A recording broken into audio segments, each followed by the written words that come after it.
Hello, my name is Sean Ali. I'm a mentor and co-founder of Young Innovators Australia, and I am also working with the Department of Education, and I am a first year computer engineer. Today we're going to be talking a little bit about strings, what are strings, and it's an amazing question to actually ask what's the difference between a string and a character array. And it's a very important distinction to make. What we'll start with is talking about character arrays. So when we declare a normal character, we say character, let's say var for variable, we'll say character variable will equal to s.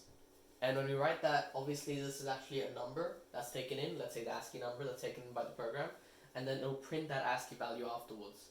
So when we do print %d, funnily enough, although we shouldn't be doing this, you'll get an ASCII value, but if I say %c, it'll convert this s into a number. So this interprets the s into a number such as 176, right?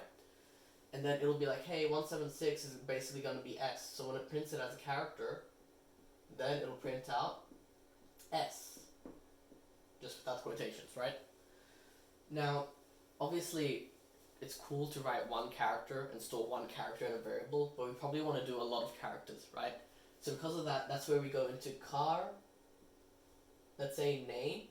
For example, in this case, I'm going to try and store my own name. And my name is seven letters long. So whenever we're declaring an array, we want to make sure we include the maximum size of that array.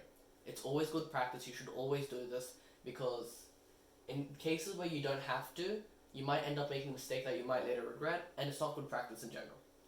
So character name will equal to, and then to quickly define an array, you can do this. You can write the full array, and then you can put a curly bracket, and then say what you want in each position. So I'm going to say S, H, A, and then I'm just going to write the rest here, Y, Y, A, N. Just pretend there's like commas and things there. Don't make me write all this, please. So that's the full array. We'll just put commas now, I guess, because now for some reason I want to put commas. And that's my full name. Now, it's cool being able to put in this whole thing, putting in your name, but obviously if you're trying to print someone's name to a user, let's say someone's trying to actually read the name, when you press print %c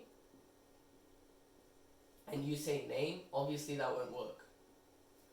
Why? Because when we're trying to access arrays values, we are actually meant to write name and then write 0, right?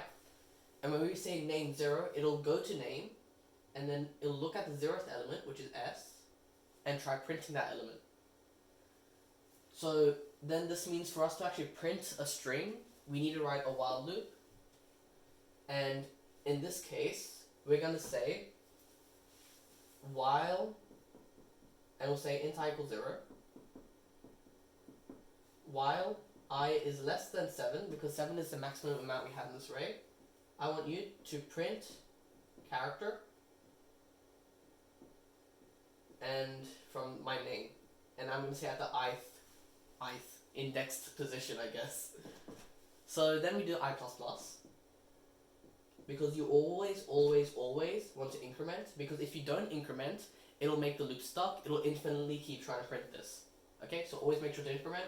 Then what it'll do, it'll go I0, get S, I1, H, A, Y, Y. So as we get to I3, we do A. As we get to I4, we get the other Y. I5, I6, I7. We get my full name printed. That's cool, but what if we received a name as a variable, or what if the name changed and it's not Shayon anymore? Let's say the name became David. This is where the wonderful property of strings come into hand. The difference between a string and a character array is, let's just write all this. In my character array, I have each of my characters, right? But when I reach the end of a character array, we don't have an indicator of when that array ends. And because of that, what strings do, in a very smart way, is that it adds something called null terminator at the end. We write this character like this. The null terminator is a character. And when it writes this character acts as a flag to the program, or a flag to the coder as well, telling them, and I'm just going to draw my flag, we are ending our string right here. This is the stop all, end all, be all. this null terminator tells the program, look, once you've reached here, don't print the rest of my string, or don't print the rest of my character array. So if I were to write a normal character array with my name, it would be something like this. But if I were to include the null terminator, and this is without the commas and all the other fancy, I guess, syntax, this is the difference between the two. This would be a character array, and this would be a string. Now, please take note. Even though I say this is a character arrays can also have a null terminator and still be a character array. That's not a problem. But I can't call this a proper string until it has that null terminator. That's the difference between a character array and a string. With the string, you're always going to need this. You're always going to need that null terminator at the end.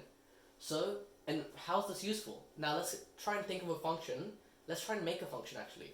Let's say we wanted to print any name we had, right? So we want to loop through this name's values.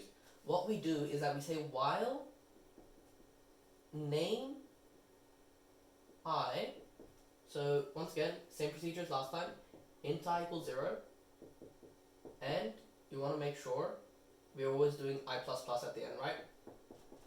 So while name I does not equal to the null terminator, I want you to print my character. I'm just going to say print car, but you know how the syntax is meant to look like. So what this does is that it looks at the condition.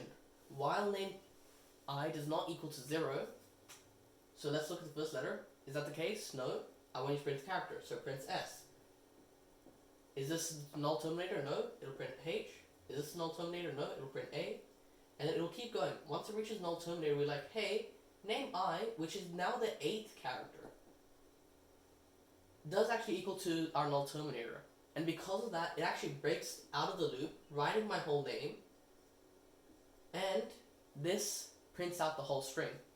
And this is so useful, because now if I say David, it'll go through David's name. Null terminator, no. Null terminator, no. Hey, and it keeps going. It's like, okay, I printed out David's name. Hey, this is a null terminator. Let's exit the string. Let's stop printing. Let's stop looping through it. And what this is doing is that this is our flag, which says end the string printing here. Stop here. This is your whole string. That's it. I hope this helps explain the difference between a character array and a string, and I hope this sort of sheds light on the importance of the null terminator within your strings as well.